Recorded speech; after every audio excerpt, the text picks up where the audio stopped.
Subscribe. இன்று cinema நியூஸில் 20 வயது வித்தியாசம் உள்ள பெண்ணை திருமணம் செய்ய போகும் பிரேம்ஜி. கல்யாண பொண்ணு யாரு தெரியுமா?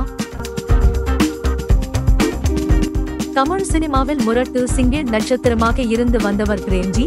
இவருக்கு எப்போது திருமணம் என தொடர்ந்து பல கேள்விகள் எழுந்த போதிலும் மௌனம் காத்து வந்தார். ஆனால் நேற்று திடீரென இந்த வருடம் நான் திருமணம் செய்து கொள்ள போகிறேன் என அதிரடியாக ஒரு அறிவிப்பை தனது சமூக வலைதளத்தில் பிரேம்ஜி வெளியிட்டார்.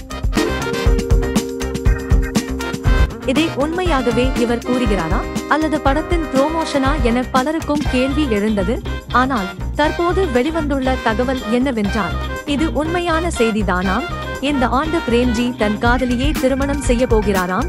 பிரேம்ஜிக்கும் அவருடைய காதலிக்கும் கிட்டத்தட்ட 20 வயது வித்தியாசம் என தெரிய வந்துள்ளது. 44 வயதாகும் பிரேம்ஜி 24 வயதாகும் பெண் ஒருவரை தான் காதலித்து வந்துள்ளார் என கூறப்படுகிறது. மறக்காம சேனலை சப்ஸ்கிரைப் பண்ணுங்க. நன்றி.